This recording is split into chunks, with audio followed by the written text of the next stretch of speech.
2020.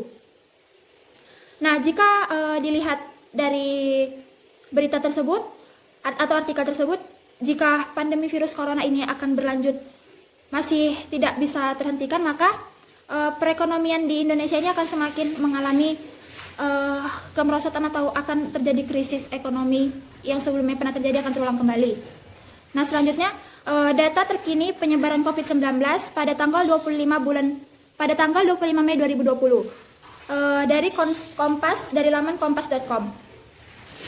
Juru bicara pemerintah untuk penanganan COVID-19 Ahmad Yuryanto mengatakan masih ada penambahan kasus baru COVID-19 hingga 25 Mei 2020 hari Senin. Berdasarkan data yang dihimpun pemerintah, hingga pukul 12 waktu Indonesia Barat, ada penambahan sekitar 479 kasus baru COVID-19. Selanjutnya, berdasarkan data yang dipaparkan Yuri, kasus baru pasien COVID-19 tersebar di 18 provinsi.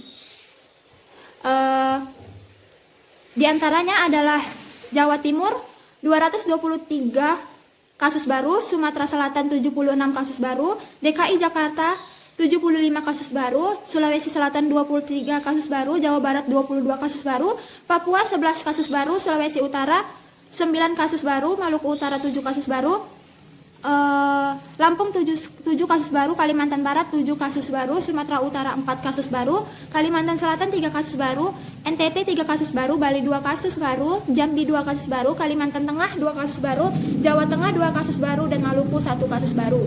Dilihat dari data per provinsi penambahan orang yang terinfeksi virus corona, Jawa Timur adalah memiliki data tertinggi penambahan pasien corona. Menjadi totalnya yaitu sehingga secara akumulatif ada 22.750 kasus positif COVID-19 di Indonesia sampai saat ini, kata Yuri dalam konferensi pers di Geraha BNPB Senin sore. Yang pada hari itu penambahannya sekitar 479 kasus. Dampak stres pandemi corona pada kesehatan mental dan fisik.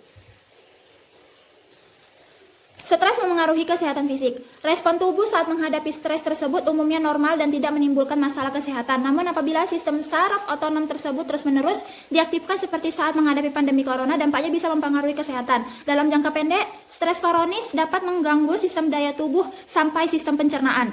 Dalam jangka panjang, stres kronis ini dapat menyebabkan migrain, penyakit jantung dan stroke, diabetes, tekanan darah tinggi, depresi, dan gangguan kecemasan. Kondisi tubuh seseorang mengalami stres yaitu biang stres secara alami memicu respon tubuh untuk bereaksi menghadapi ancaman. Ketika menghadapi potensi bahaya, sistem saraf simpati otomatis berada dalam mode mempertahankan diri. Hal itu dikontrol bagian otak yang mengendalikan emosi bernama amigdala. Saat stres, amigdala mengirimkan sinyal marah bahaya ke kelenjar hipotalamus di dasar otak. Hipotalamus lantas memberikan kode pada kelenjar adrenal untuk melepaskan hormon stres, kortisol, dan adrenalin. Begitu hormon tersebut terlepas, otot di dalam tubuh otomatis jadi tegang. Ketegangan otot itu berfungsi melindungi diri dari cedera. Jantung pun jadi berdetak lebih kencang untuk memompa lebih banyak darah ke otot dan meningkatkan asupan oksigen.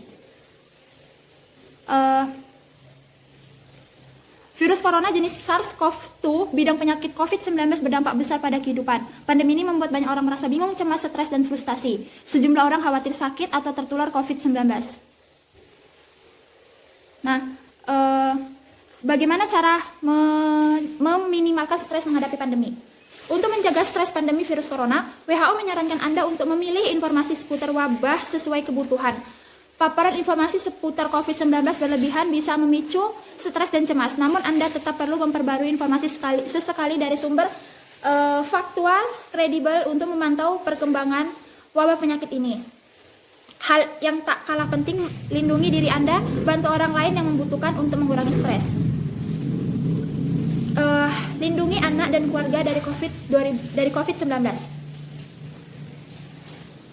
Saat ini, akibat COVID-19, dunia tengah menghadapi krisis kesehatan global dan sosial ekonomi yang belum pernah terjadi sebelumnya. Di Indonesia, kehidupan jutaan anak dan keluarga seakan berhenti. Pembatasan sosial dan penutupan sekolah berdampak pada pendidikan, kesehatan mental, dan akses kepada pelayanan kesehatan dasar. Resiko mengalami Eksploitasi dan pelecehan pun melonjak bagi anak, lelaki maupun perempuan. Meskipun penyakit ini menginfeksi siapa saja tanpa memandang usia, tingkat pendapatan ataupun asal usia etnis, dampak terberat akan dirasakan oleh anak dari kelompok yang paling rentan, yaitu kelompok yang sudah lebih dahulu tidak mendapatkan pelayanan kesehatan memadai, gizi dan air layak konsumsi. Dengan angka kematian yang sudah tercatat, sistem kesehatan dan pendidikan yang terganggu, keluarga-keluarga rawan jatuh miskin, dan peningkatan risiko kekerasan, dibutuhkan aksi agar krisis kesehatan ini tidak menjadi krisis hak-hak anak.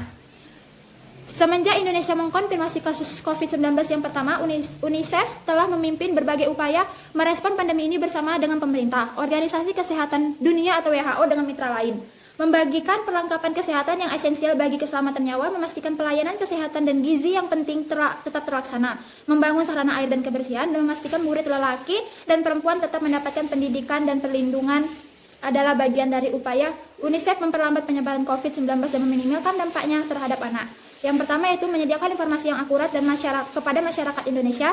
Yang kedua, menjangkau anak-anak dari kelompok rentan melalui inisiatif air, sanitasi, dan kebersihan atau WAS. Yang ketiga, memastikan anak dapat terus belajar. Yang keempat, menjaga kesehatan anak. Yang kelima, membantu keluarga memenuhi kebutuhan gizi anak. Yang keenam, melindungi anak dari kekerasan. Oke, nah itulah seputar penjelasan mengenai COVID-19. Bagaimana upaya pencegahan COVID-19 ini? Hal-hal yang bisa dan harus dilakukan untuk mencegah penularannya yaitu: pertama, gunakan masker.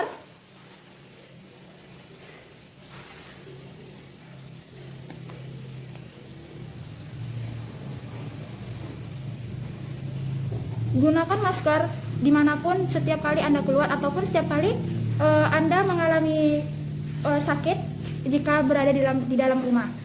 Dan ketika menggunakan masker itu, jangan pegang bagian sisi dalamnya, karena ini kan sisi dalamnya itu akan mengenai mulut dan hidung kita. Jadi usahakan memegang itu bagian pinggir, ataupun kita bisa menarik talinya terlebih dahulu dengan memasukkannya langsung ke dalam mulut seperti ini. Oke. Selanjutnya itu selalu jaga jarak dengan orang lain minimal 2 meter. Yang ketiga, jangan berkumpul atau nongkrong di tempat ramai. Yang keempat, hindari transaksi tunai karena bisa jadi media penularan. Yang kelima, jangan makan menggunakan alat makan di tempat umum dan pastikan kita membawa alat makan sendiri. Yang keenam, wajib bawa dan rajin menggunakan hand sanitizer saat keluar. Caranya itu bisa kita semprotkan ke permukaan tangan kita. Nah, seperti ini. Oke, yang selanjutnya itu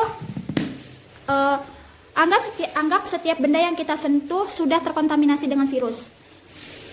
Jaga kondisi tubuh dengan olahraga, makan makanan yang sehat dan bergizi, serta konsumsi vitamin.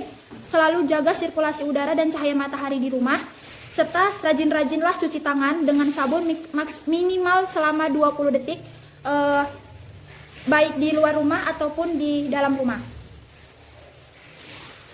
Jadi kesimpulannya, jika virus corona ini tidak dapat ditangani dengan cepat, maka penyebarannya akan sangat-sangat cepat dan mempengaruhi dampak ekonomi ataupun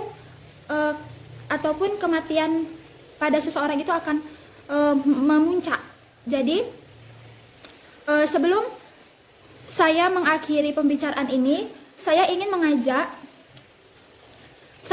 saudara-saudara semua untuk bangkit berjuang bersama melawan COVID-19, salah satunya dengan menumbuhkan rasa sadar akan bahayanya COVID-19 dan tetap patuh mengikuti protokol arahan pemerintah untuk tetap di rumah saja jika tidak ada keperluan yang sangat mendesak atau sangat penting yang mengharuskan kita keluar dari rumah. Dan jikalau kita keluar dari rumah, jangan lupa untuk menggunakan masker, membawa hand sanitizer, dan tetap jaga jarak dengan orang lain.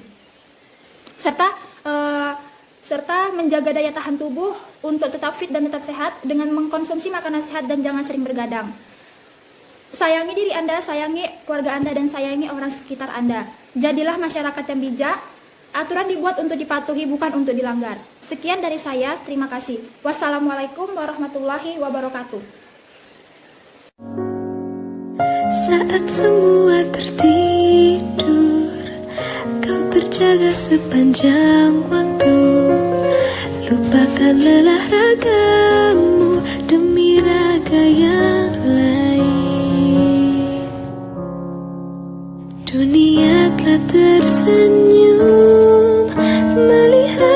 berdua.